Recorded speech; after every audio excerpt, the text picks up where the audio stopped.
Hello there, I am back with another video, some new stories from Ethiopia. Firstly, Amhara region. Fano fighters, Fano factions have less presence in Agew Awi zone of the Amhara region, mainly inhabited by Agos living in the region, but Fano fighters have entered a town in Agew Awi zone. Clashes ongoing there between Fano and security forces. Secondly, Tigray viewers, where on Thursday in Makale, opposition party workers were attacked by police. They were tortured by police. Police refused to allow opposition parties to hold a protest rally.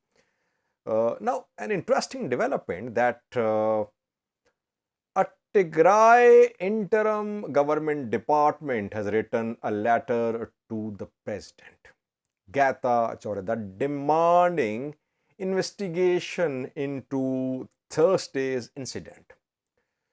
It's a very interesting development. Thirdly, viewers, African Union has become a permanent member of G20. Details for you.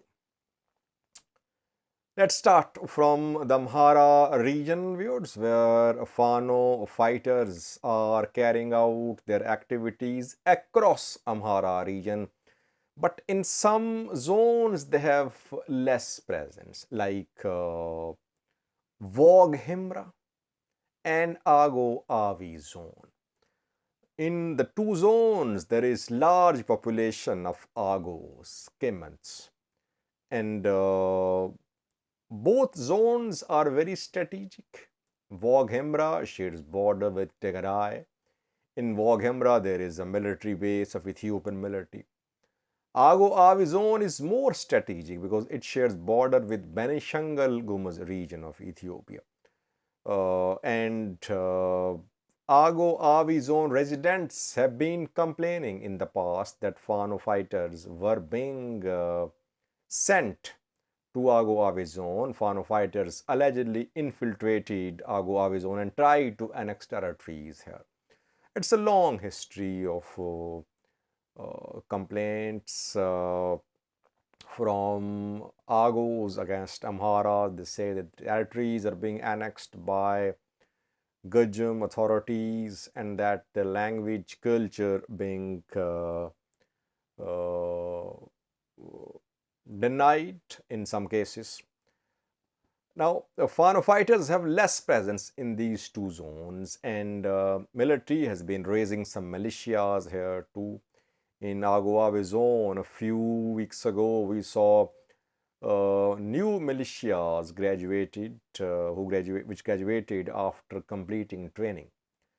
And Agew Awi zone, local governments, militia members, they have been trying to ensure that Fano fighters don't use their territory for attacks towards Bahirdar. Agew Awi is crucial because if you want to reach Bahirdar from Gojam, one road passes through Agew Awi zone, and that is Debre Morkos, Finote Silam, Injibara, Dangala, Miravi,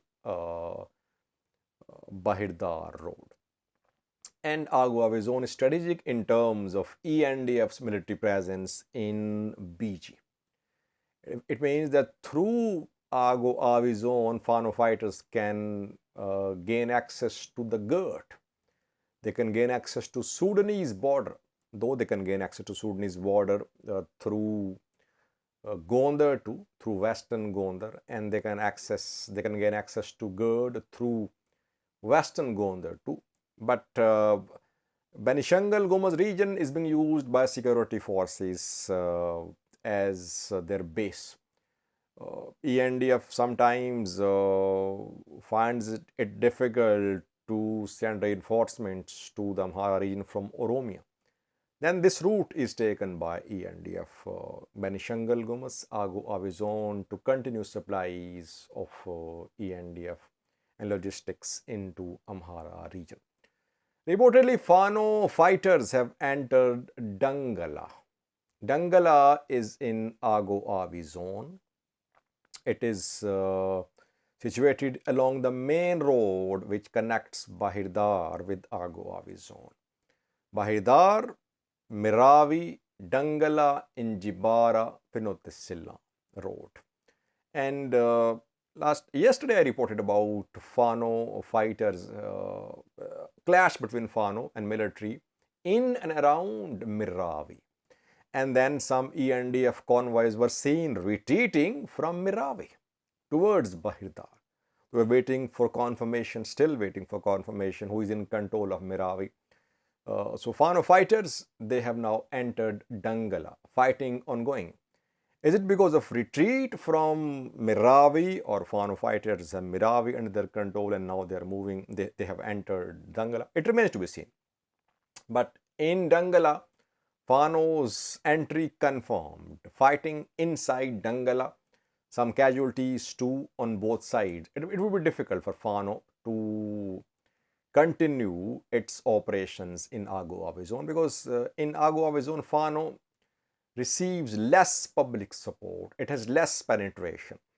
And here, zonal governments, militias, police, they're going to pose stiff resistance to Fano's ambitions.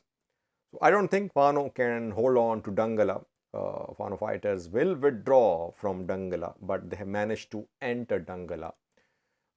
Most sources say Fano fighters entered Dangala from Miravi. It means either they had to retreat from Miravi and now they are trying to find new hideouts. Whatever the case is, but fighting in Dangala being confirmed between Fano and security forces in Agew Awi zone. Secondly was Tegarai, where at Tegarai, interim government department has written a letter to the interim president Getachew Reda. On Thursday in Tegarai, opposition parties tried to protest, but the protest was crushed by police. Police tortured opposition parties, workers and leaders. Dozens were arrested.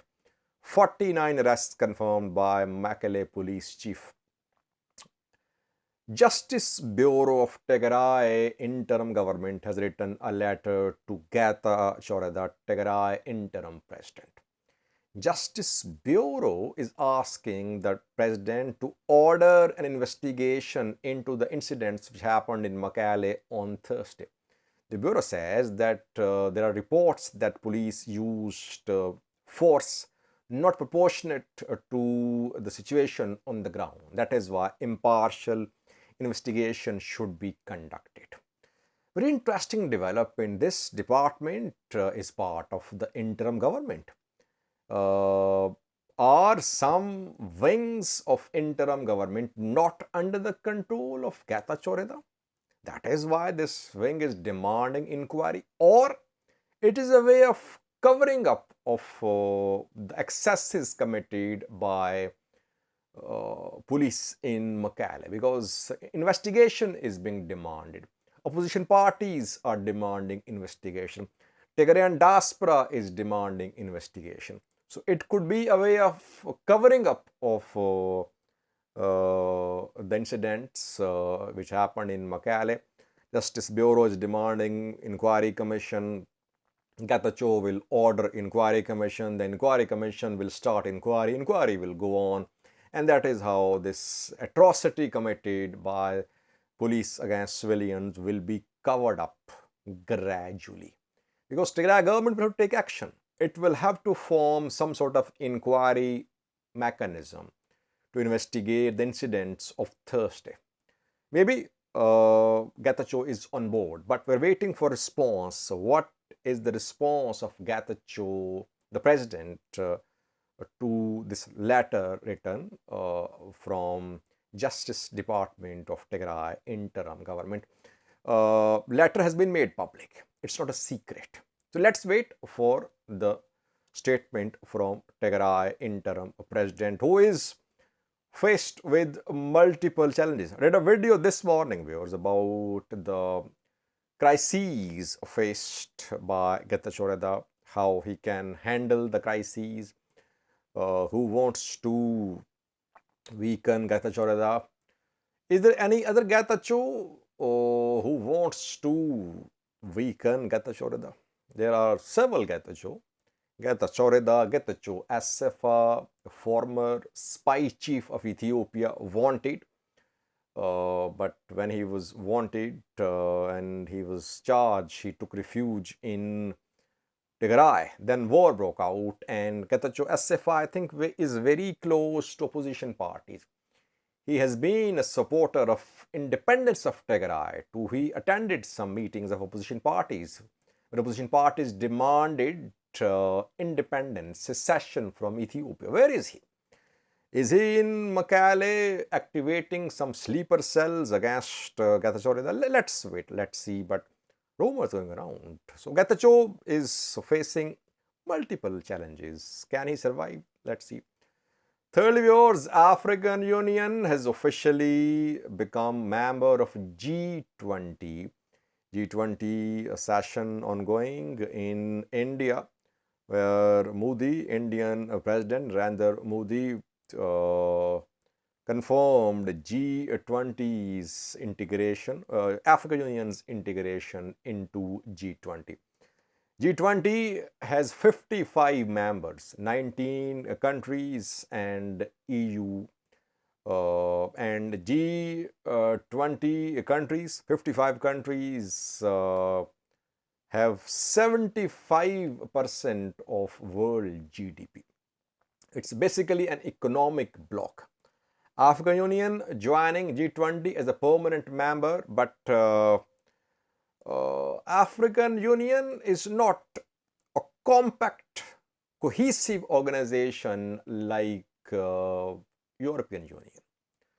So the only significance is that African Union will have presence there. If any big decisions are made about world economies, African Union can share its input to. Overall, India has been proposing the inclusion, the integration of African Union into G20. And Comoros President Sali today took charge as permanent member of G20 in the ongoing session of G20 in India. Thank you for watching.